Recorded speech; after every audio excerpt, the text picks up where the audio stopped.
نبی آخر الزماں حضرت محمد صلی اللہ علیہ وآلہ وسلم کو یہ تسبیح حضرت جبرائیل علیہ السلام نے بتائی تھی۔ اللہ تعالیٰ اس تسبیح کو پڑھنے والوں کو 1000 حج اور عمرے کا ثواب دیتا ہے اور ان کی تمام قضا نمازیں ادا تصور فرماتا ہے۔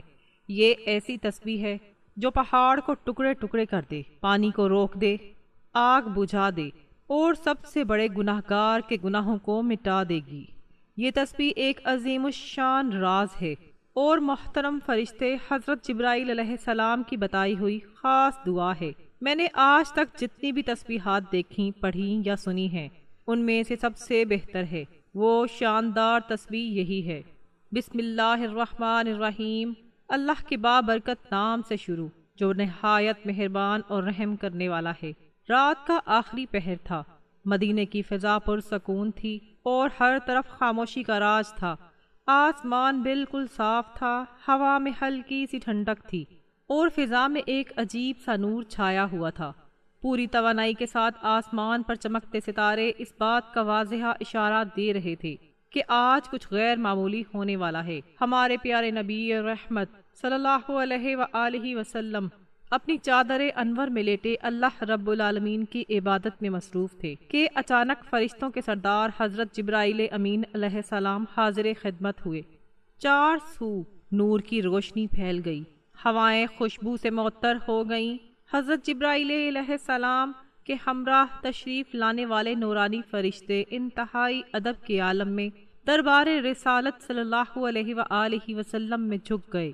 گویا جبرائیل امین علیہ السلام بڑی تیاری کے ساتھ دربار رسالت صلی اللہ علیہ وآلہ وسلم میں جلوہ افروز ہوئے اور سلام و ادب کے بعد نبی صلی اللہ علیہ وآلہ وسلم کے ساتھ محو گفتگو ہوئے اور فرمایا کہ اے محمد صلی اللہ علیہ وآلہ وسلم، آج میں آپ کی خدمت میں ایک ایسا راز لے کر حاضر ہوا ہوں جو قیامت کے دن بندے کو ایسا مقام و مرتبہ دے گا کہ دیکھنے والے حیرت میں مبتلا ہو جائیں گے۔ اس شخص کے چہرے سے نور پھوٹے گا جیسے 14ویں کا چاند چمکتا ہے۔ سب کہیں گے یہ کون ہے؟ اللہ کا کوئی برگزیدہ نبی ہے، کوئی خاص ولی اللہ ہے یا پھر کوئی فرشتہ ہے؟ تب ایک فرشتہ بولے گا کہ نہیں، ان میں سے کوئی بھی نہیں، بلکہ یہ وہ خوش نصیب شخص ہے جس نے اپنی زندگی میں صرف ایک مرتبہ وہ کلمات پڑھے تھے جو میں آج آپ کو سکھانے آیا ہوں۔ پھر وہ شخص بغیر حساب کتاب کے جنت میں داخل کر دیا جائے گا۔ پل صراط پر سے بجلی کی رفتار سے گزر جائے گا جیسے کہ وہ کبھی گناہگار ہی نہ تھا، اور اگر اس کے گناہ سمندر کی جھاگ جتنے ہوں یا درختوں کے پتوں کی تعداد میں اور بارش کے قطروں سے بھی زیادہ ہوں تو اللہ تعالیٰ پھر بھی اسے معاف فرما دیں گے اور اسے 1000 مقبول حج عمرے کا ثواب دے دیا جائے گا۔ حضرت جبرائیل علیہ السلام نے فرمایا کہ اگر یہ کلمات آگ پر پڑھے جائیں تو وہ فوراً بجھ جائے گی، پہاڑ پر پڑھ جائیں تو وہ ریزہ ریزہ ہو جائے گا۔ اگر کوئی شخص پیاسا ہو اور شدید ترین پیاس کی حالت میں یہ دعا پڑھ لے تو وہ فوراً سیراب ہو جائے گا۔ اگر کوئی شخص بھوکا ہو اور یہ دعا پڑھ لے تو رزق کے دروازے اس پر کھل جائیں گے، اور اگر کوئی شخص حافظ قرآن نہ بن سکے تو ان کلمات کے ذریعے اس کے حافظہ میں قرآن سما جائے گا۔ سبحان اللہ۔ ناظرین کرام، جان لیں کہ وہ مبارک کلمات کون سے ہیں۔ اس دنیا میں ہی جنت کی خوشخبری پانے والے نبی کریم صلی اللہ علیہ وآلہ وسلم کے سسر، ساتھی اور خلیفہ اول حضرت ابو بکر صدیق رضی اللہ تعالی عنہ فرماتے ہیں کہ میں نے یہ کلمات رات دن پڑھے، مجھے ایسا مقام و مرتبہ اور شرف نصیب ہوا جو اس دنیا کی ہر دولت سے بڑھ کر تھا۔ وہ فرماتے ہیں کہ مجھے خواب میں حکومت مدینہ کا دیدار نصیب ہوا۔ خلیفہ ثانی حضرت عمر فاروق رضی اللہ تعالی عنہ فرماتے ہیں کہ جب بھی میں کسی حاجت کے لیے یہ دعا مانگی تو اللہ سبحانہ تعالیٰ نے مجھے کبھی مایوس نہیں کیا۔ ان کلمات کی برکت سے میری ہر دعا قبول ہوئی اور کبھی رد نہیں ہوئی۔ خلیفہ سوم حضرت سیدنا عثمان رضی اللہ تعالی عنہ کو قرآن پاک حفظ کرنے میں مشکل پیش آ رہی تھی۔ انہوں نے نبی کریم صلی اللہ علیہ وآلہ وسلم کی خدمت میں عرض کیا کہ یا رسول اللہ، مجھے یہ مشکل پیش آ رہی ہے، تو آپ صلی اللہ علیہ وآلہ وسلم نے فرمایا کہ یہ کلمات پڑھو اور پھر دعا کرو، تمہیں قرآن حفظ ہو جائے گا۔ حضرت عثمان بن عفان رضی اللہ تعالی عنہ یہ کلمات پڑھے تو قرآن ان کے دل میں اس طرح اتر گیا جیسے وہ صدیوں سے حافظ قرآن ہوں۔ پیارے ناظرین، اگر آپ بھی ان کلمات کے بارے میں جاننا چاہتے ہیں، اگر آپ بھی چاہتے ہیں کہ قیامت کے دن بغیر حساب کی جنت میں داخل ہو جائیں، اگر آپ بھی چاہتے ہیں کہ قیامت کے دن آپ کا چہرہ نور سے یوں چمکے جیسے 14ویں رات کا چاند چمکتا ہے، اور آپ بھی پل صراط سے برق رفتار کے ساتھ گزرنا چاہتے ہیں، تو یہ کلمات ایک بار ضرور پڑھ لیں، دل کی گہرائیوں سے پڑھیں اور اپنے پورے ایمان اور یقین کے ساتھ پڑھیں۔ پیارے ناظرین، یہاں یہ بات واضح کی جاتی ہے کہ یقیناً ہر کسی کا حساب کتاب ہوگا، لیکن چند ایسے لوگ بھی ہوں گے جو اپنی زندگی میں ایسا عمل کریں گے جو اللہ تعالیٰ کو بے حد محبوب ہوگا، یعنی ان کی نیکیاں اتنی زیادہ لکھ دی جائیں گی جن کے صدقے اللہ تعالیٰ انہیں جنت میں داخل کر دے گا۔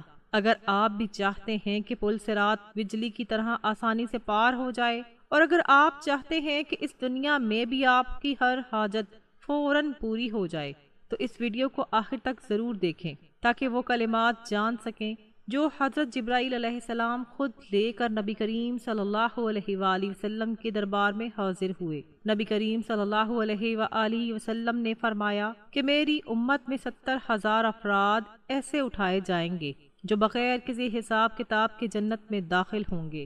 یہ وہی لوگ ہوں گے جو جھاڑ پھونک نہیں کراتے، بدشگنی نہیں مناتے، اللہ پر پورا بھروسہ رکھتے ہیں۔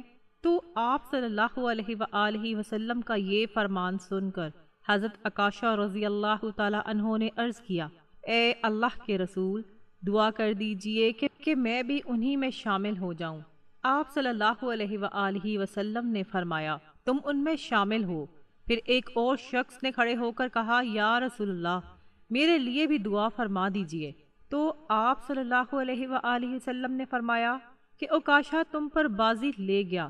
ناظرین، حشر کے دن سورج 9:30 بازو پر ہوگا، زمین تانبے کی طرح تپ رہی ہوگی، لوگ پسینے میں لت پت ہوں گے، ہر شخص خوفزدہ ہوگا کہ نہ جانے اس کے اعمال کا فیصلہ کب ہوگا، کہ لوگوں کے جمع غفیر میں ایک شخص کا چہرہ چمک رہا ہوگا، بلکہ لوگ کہیں گے کہ یہ نور ہے جو 14ویں رات کے چاند کی طرح جگمگا رہا ہے۔ لوگ حیران ہوں گے، ہر طرح سرگوشیاں ہو رہی ہوں گی کہ کیا یہ کوئی نبی ہے، اللہ کا ولی ہے، یا پھر کوئی فرشتہ ہے، آخر یہ کون خوش نصیب ہے۔ تو آسمان سے ایک اعلان ہوگا کہ یہ وہ بندہ ہے جس نے اپنی دنیاوی زندگی میں ایسے کلمات پڑھے تھے جو اللہ کے خاص اور قریب بندوں کے نصیب میں ہی لکھے گئے ہیں، اور اس کے بعد وہ شخص بغیر حساب کتاب کے جنت میں داخل کر دیا جائے گا۔ پیارے ناظرین، ہر مسلمان یہی چاہتا ہے کہ اسے قرآن پر عبور حاصل ہو جائے، اسے اپنے نبی کریم صلی اللہ علیہ وآلہ وسلم کا دیدار نصیب ہو جائے، اور جو لوگ حج و عمرہ کی سعادت حاصل نہیں کر پاتے، وہ بھی چاہتے ہیں کہ انہیں زندگی میں کم از کم ایک بار تو یہ سعادت ضرور نصیب ہو جائے، تاکہ وہ اللہ کے نبی کی بارگاہ میں رو رو کر اور گڑ گڑاتے ہوئے دعا کرتے ہیں کہ کاش ہمارے پاس بھی کوئی ذریعہ ہو کہ ہم طواف کعبہ کرتے اور نبی کریم صلی اللہ علیہ وآلہ وسلم کے دربار میں حاضر ہوتے، اور اگر ایسا ممکن نہ ہو تو اے اللہ پاک ہمیں صرف خواب میں ہی اپنے گھر کی زیارت نصیب فرما دے اور پیارے نبی صلی اللہ علیہ وآلہ وسلم کا چہرہ مبارک دکھا دے۔ ہر باوقار شخص یہی چاہتا ہے کہ اس کی دنیا اور آخرت دونوں بہترین ہوں۔ حضرت مولا علی رضی اللہ تعالی عنہ فرماتے ہیں کہ جب میں تلوار تھامتا تو میرا دل اللہ کے نور سے منور ہو جاتا، اور تب میں یہ کلمات پڑھتا جو الفاظ حضرت جبرائیل علیہ السلام خود آ کر آپ صلی اللہ علیہ وآلہ وسلم کو سکھاتے ہیں۔ وہ زمین و آسمان کے درمیان پل بنا دیتے ہیں، پھر میری تلوار روشنی کی طرح لمبی ہو جاتی ہے اور دشمن کے سینے میں اتر جاتی ہے، جہاں میں چاہتا ہوں میرا ہر وار بالکل وہیں لگتا ہے، پہاڑ میرے سامنے موم کی طرح پگھل جاتے ہیں، اور آپ فرماتے ہیں کہ میری تلوار صرف لوہے کی نہیں بلکہ اس میں اللہ کے حکم کی بجلی دوڑتی ہے، دشمن میرا نام سن کر ہی کانپ اٹھتے ہیں، میدان جنگ میری ضربوں سے گونجنے لگتا ہے، اور میں دیکھتا تھا کہ فتح میرے قدموں میں آ جاتی ہے۔ اللہ نے مجھے وہ ہاتھ دیے جو ظلم کے ہر وار کو کاٹ دیتے تھے، وہ ہاتھ دیے جو حق کا پرچم بلند کرتے ہیں، اور اللہ نے مجھے ایسی نظر عطا فرمائی جو آنے والے وقت کی چالوں کو بھانپ لیتی ہیں۔ حضرت مولا علی رضی اللہ تعالی عنہ فرماتے ہیں کہ مجھے جنگوں میں کامیابی میری طاقت سے نہیں بلکہ اس کامل یقین سے ملتی تھی کہ میں حق پر ہوں اور میری حمایت حق کر رہا ہے۔ میرا ہر وار بجلی کی کڑک تھا اور ہر قدم شیر کی دھاڑ۔ یہ کلمات وہ خزانہ ہیں جو جبرائیل علیہ السلام لے کر حاضر ہوئے۔ یہ کلمات دراصل وہ راز ہیں جو قیامت کے دن نجات کا ذریعہ بن جائیں گے۔ صحابہ کرام رضی اللہ تعالی علیہ اجمعین نے ایک بار ایک حیران کن منظر دیکھا جب وہ نبی کریم صلی اللہ علیہ وآلہ وسلم کے گرد بیٹھے ہوئے تھے کہ اچانک ایک اجنبی شخص مسجد میں داخل ہوا۔ اس کے کپڑے بالکل سفید تھے اور بال کالے سیاہ۔ اس کے چہرے پر سفر کے کوئی آثار نمایاں نہیں تھے۔ تمام صحابہ میں سے کسی نے اسے پہلے کبھی نہیں دیکھا تھا۔ پھر وہ شخص نبی کریم صلی اللہ علیہ وآلہ وسلم کے قریب آ کر بالکل آپ کے سامنے بیٹھ گیا، ایسا کہ اس نے اپنے گھٹنوں کو نبی کریم صلی اللہ علیہ وآلہ وسلم کے سامنے ٹیک دیے اور ہاتھ اپنی زانوں پر رکھ دیے۔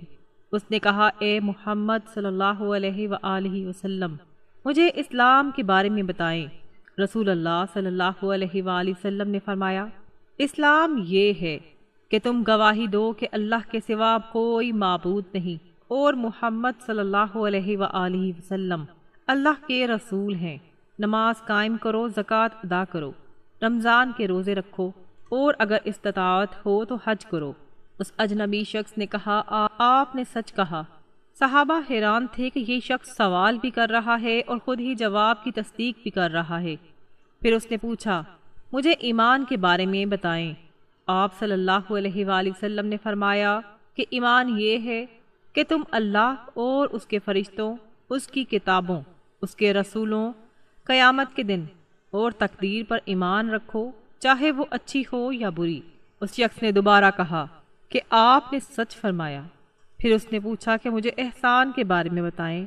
رسول اللہ صلی اللہ علیہ وآلہ وسلم نے فرمایا، احسان یہ ہے کہ تم اللہ کی عبادت اس طرح کرو جیسے تم اسے دیکھ رہے ہو، اور اگر تم اسے دیکھ نہیں سکتے تو کم از کم یہ یقین رکھو کہ وہ تمہیں دیکھ رہا ہے۔ پھر اس اجنبی شخص نے قیامت کی نشانیاں پوچھیں اور کچھ نشانیاں بتانے کے بعد وہ چلا گیا۔ رسول اللہ صلی اللہ علیہ وآلہ وسلم نے صحابہ سے پوچھا کہ کیا تم جانتے ہو یہ شخص کون تھا؟ صحابہ نے کہا کہ اللہ اور اس کا رسول بہتر جانتے ہیں۔ آپ صلی اللہ علیہ وآلہ وسلم نے فرمایا کہ یہ جبرائیل امین علیہ السلام تھے جو تمہیں تمہارا دین سکھانے آئے تھے۔ نبی کریم صلی اللہ علیہ وآلہ وسلم نے فرمایا کہ قیامت سے پہلے دجال ظاہر ہوگا جو اس دنیا کا سب سے بڑا فتنہ ہوگا۔ اس کی ایک آنکھ کاہنی ہوگی اور دوسری آنکھ اوپر کی طرف نکلی ہوگی۔ وہ لوگوں کو جنت اور جہنم دکھائے گا، لیکن اس کی جنت حقیقت میں جہنم ہوگی۔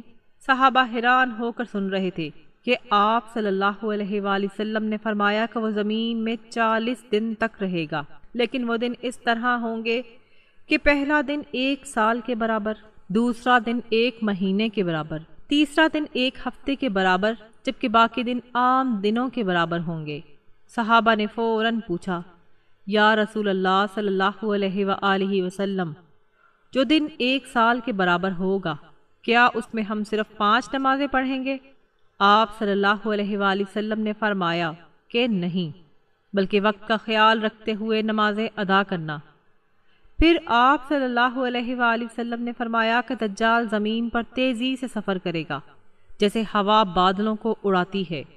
وہ مدینہ اور مکہ میں داخل نہیں ہو سکے گا کیونکہ وہاں فرشتے ان شہروں کی حفاظت کریں گے۔ پھر نبی کریم صلی اللہ علیہ وآلہ وسلم نے دجال کو قتل کرنے کی خبر بھی دی۔ آپ صلی اللہ علیہ وآلہ وسلم نے فرمایا کہ حضرت عیسیٰ ابن مریم علیہ السلام دمشق کے مشرق میں سفید مینار پر اتریں گے۔ ان کے ہاتھ میں نیزہ ہوگا۔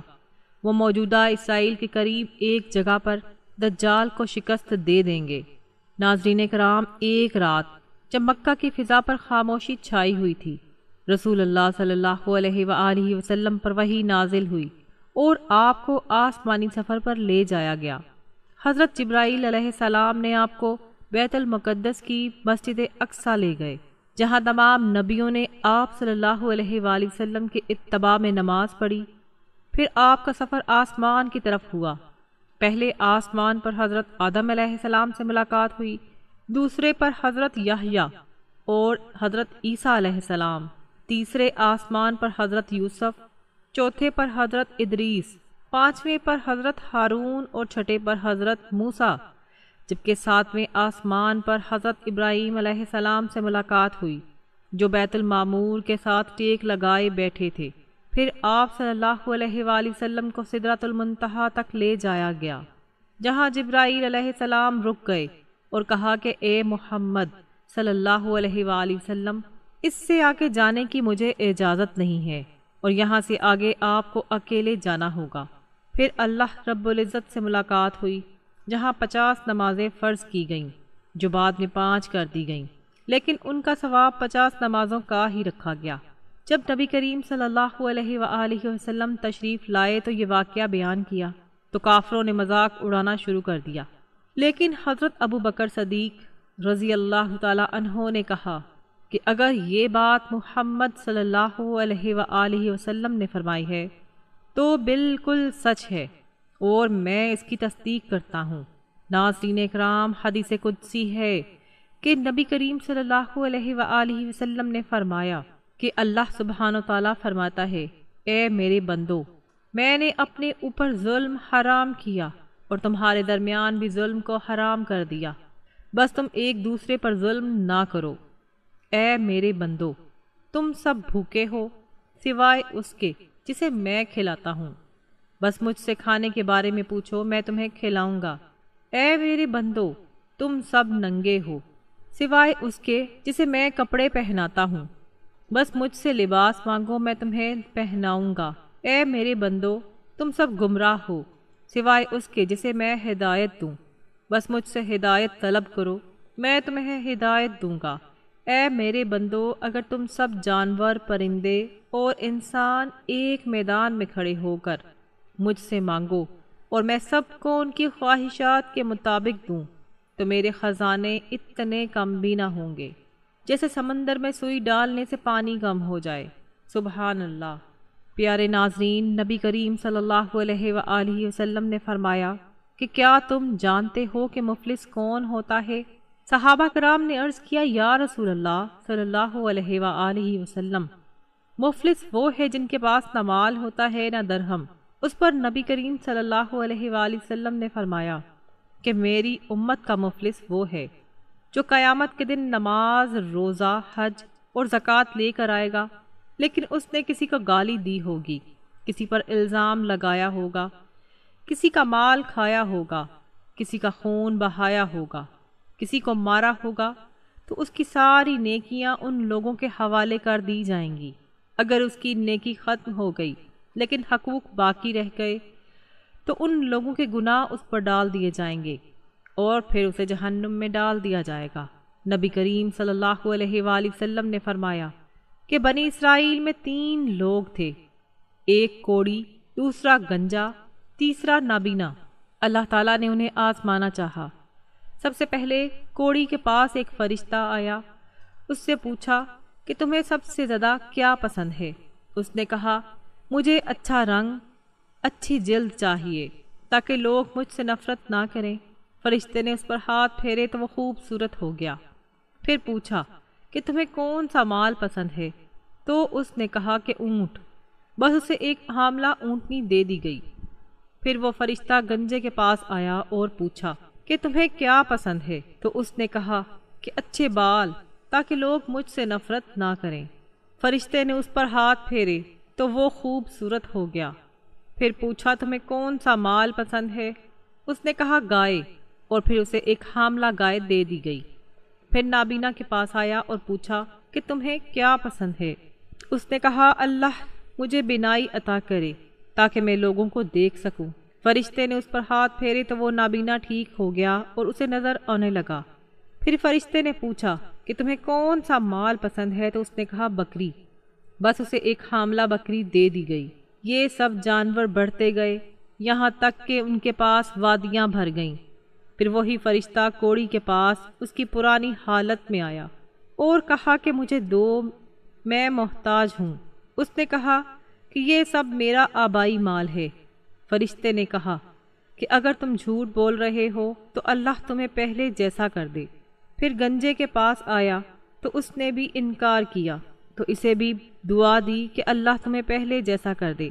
پھر نابینا کے پاس آیا اور کہا کہ میں مسکین ہوں اور مسافر ہوں، مجھے کچھ دے دو۔ اس نے کہا کہ یہ سب چیزیں اللہ کی دی ہوئی ہیں، جتنا چاہو لے لو۔ فرشتے نے کہا اپنا سامان اپنے پاس رکھو، یہ سب محض ایک آزمائش تھی۔ اللہ تجھ سے راضی ہو گیا اور تیرے ساتھیوں سے ناراض ہو گیا۔